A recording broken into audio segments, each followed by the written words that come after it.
গত পরশু যারা গভীর রাত পর্যন্ত জেগেছিলেন না বা জেগে থাকলেও সামাজিক মাধ্যমে ছিলেন না, তারা গতকাল সকালে উঠে খুবই সারপ্রাইজড হয়েছেন নিশ্চয়ই আমার মতো।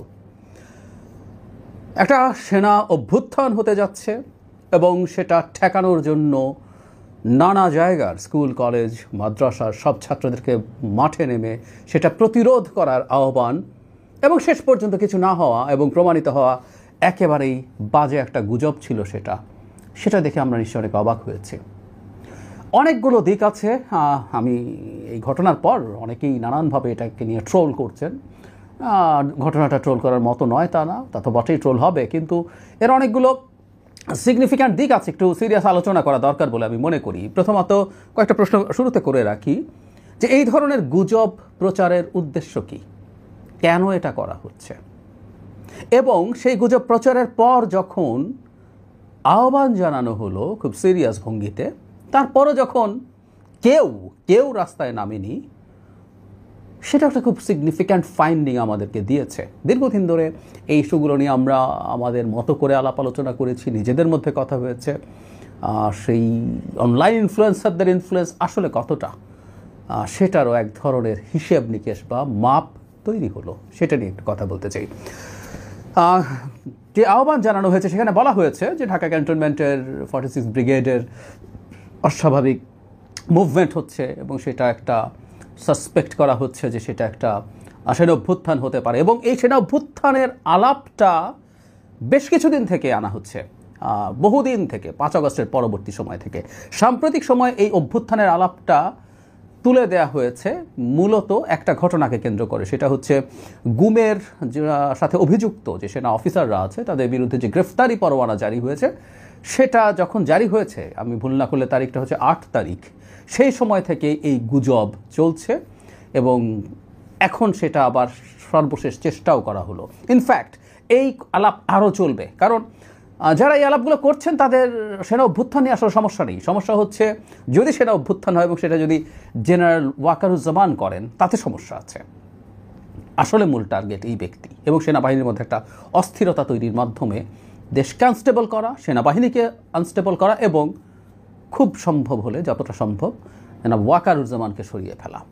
খেয়াল করি 8 তারিখে প্রথম বলার চেষ্টা করা হলো যে এই অফিসারদের বিরুদ্ধে গ্রেফতারি পরোয়ানা জারি করা হয়েছে, তাদেরকে কোনোভাবেই হেফাজতে নিতে দেবে না সেনাবাহিনী, এবং সেটার জন্য নাকি জেনারেল ওয়াকারুজ্জামানের নেতৃত্বে অনেকে বৈঠক করেছেন এবং সেই বৈঠকে অনেক কথাবার্তা হয়েছে, অন্যদের সামনে নাকি দায় মুক্তি দিতে হবে, এই ধরনের আলাপ তুলেছেন, এবং অনেককে প্রিভিয়াস জেনারেলদেরকে এনেও এই ব্যাপারে সমর্থন আদায় করা হবে। মোদ্দা কথাটা হচ্ছে এদেরকে বিচারের ব্যাপারে মানে অগ্রসর হওয়ার কোনোভাবেই পারমিট করবে না সেনাবাহিনী। কিন্তু যেটা ঘটলো এরপর, গত পরশুই ঘটলো ঘটনাটা, সেটা হচ্ছে সেনাবাহিনী ব্রিফিং করে, অ্যাডজুটেন্ট জেনারেল, একজন মেজর জেনারেল, সেটা ব্রিফিং করে আমাদেরকে জানালেন যাদের নামে অভিযোগ করা হয়েছে এদের কেউ পালিয়ে গেছে, বিশেষ করে অবসরপ্রাপ্তরা, বিশেষ করে ডিজিএফআই যেসব ডিজি ছিলেন, অন্তত 5 জন ডিজি অভিযুক্ত ছিলেন, তারা আসলে পালিয়ে গেছেন সম্ভবত। আর সার্ভিং একজন মেজর জেনারেল সম্ভবত পালিয়ে গেছেন, তাকে পাওয়া যাচ্ছে না অ্যাটলিস্ট। বাকি অনেককে তারা আসলে তাদের হেফাজতে রেখেছেন। তার মানে সেনাবাহিনী এই ব্যাপারে তাদের বিচারের ক্ষেত্রে তারা অগ্রসর হচ্ছেন এবং তারা এই ব্যাপারে বাধা তৈরি করছেন না। কিছু অস্পষ্টতা আছে, এবং আমি এই কথাটা একটু বলে রাখবো, সেনাবাহিনীর সাথে আইসিটির এক ধরনের সংঘাতময় অবস্থান দেখা যাচ্ছে, বিশেষ করে আইসিটির পক্ষ থেকে।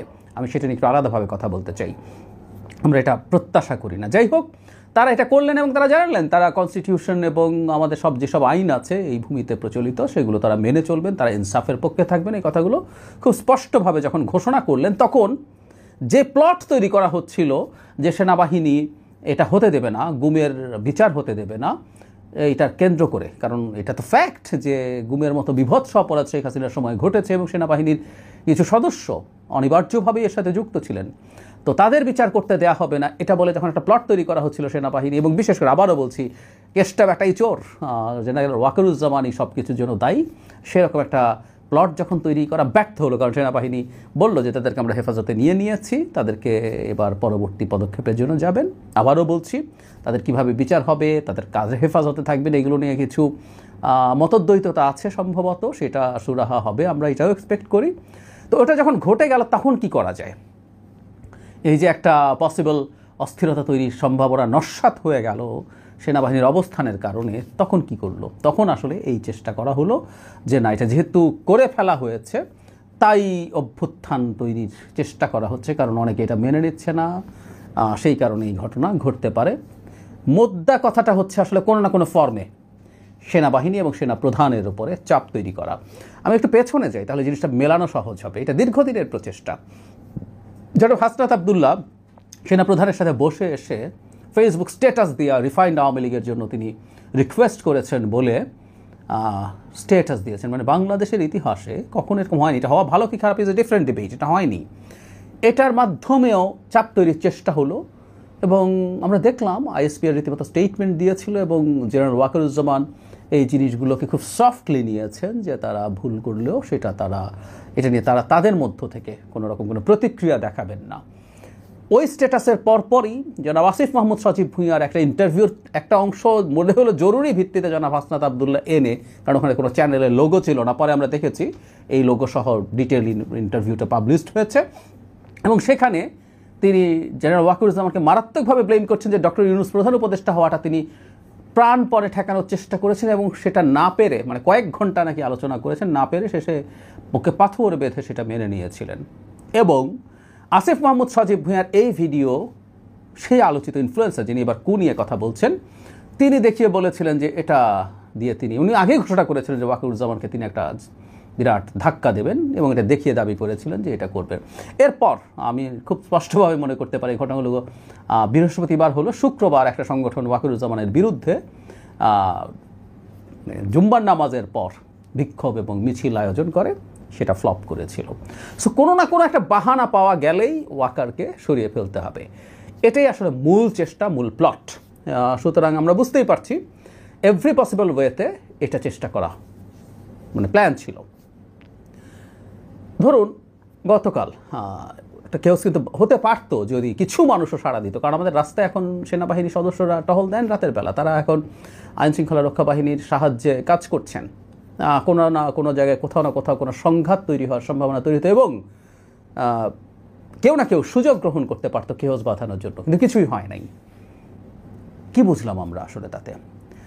এটা একটা নতুন ফাইন্ডিং, সেটা হচ্ছে যেসব ইনফ্লুয়েন্সারকে আমরা অকল্পনীয় রকম ইনফ্লুয়েন্সিয়াল মনে করি তারা আসলে সেটা নন। এটা আসলে এখনই না, এর আগেও এক ধরনের প্রমাণ হয়েছে। সেটা হলো সিপিবির অফিস ঘেরাও বা ভাঙচুরের আহ্বান জানানোর পর সেখানেও কেউ যায় নাই।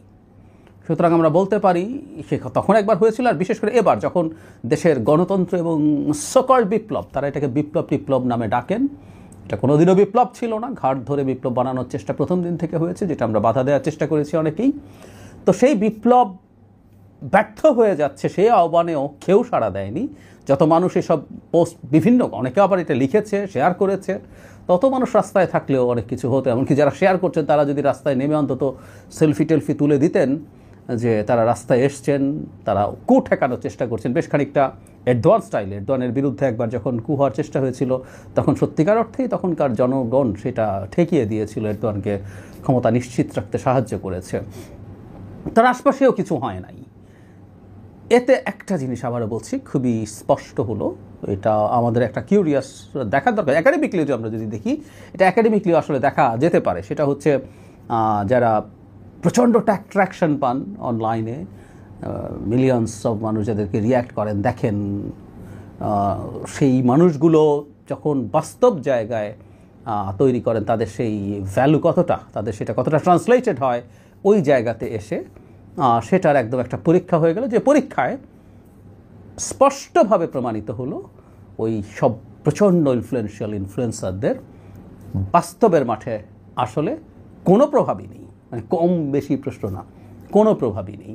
এই ব্যাপারটা ভবিষ্যতের জন্য, ভবিষ্যতের রাজনীতির গতি প্রকৃতি বা যারা রাজনীতি পর্যবেক্ষণ করেন, যারা রাজনৈতিক কৌশল ঠিক করেন, তাদের জন্য খুব নিশ্চিতভাবেই কাজ করবে। তবে আমরা একটা জিনিস ধারণা করতে পারি, এই পরিকল্পনা শেষ হয়ে যায় নাই, কারণ কোনো না কোনো ফর্মে যেহেতু এটা ফেরত আসছে, কোনো না কোনো ফর্মে, মানে সেনাবাহিনী কোথাও নূরকে পিটিয়েছে, খুবই বিভৎস ঘটনা সেটা। হ্যাঁ, সেনাবাহিনী তুলে নাও, ওয়াকার চলে যাও, চিটাগং ইউনিভার্সিটিতে ঠিকমতো সেনাবাহিনী দেরিতে পৌঁছেছে, মানে প্রত্যেকটা বাহানা কিন্তু তাই। সুতরাং এই যে কু হচ্ছে বা সেনাবাহিনীর মধ্যে অস্থিরতা তৈরি করার চেষ্টা, এটা চলবে। এমনকি আইসিটির দ্য ওয়ে আইসিটি রিয়্যাক্ট করছে, সেটাও সেনাবাহিনীর উপরে অহেতুক একটা চাপ তৈরির চেষ্টা বলে আমি মনে করি। আমি একটু হিন্ট দিয়ে রাখলাম, আমি বিস্তারিত কথা বলতে চাই। সো এই ঘটনাগুলো আবারও ঘটবে, কারণ সেই পুরনো কারণ, সেটা হচ্ছে ওয়াকারুজ্জামান থাকা যাবে না, কারণ তার পেছনে কম্বাইন্ডলি মোটা দাগে মিড টু লোয়ার লেভেলের অফিসাররা তার পেছনে আছে, এবং তিনি নির্বাচন চান। সেটা হলো সবচেয়ে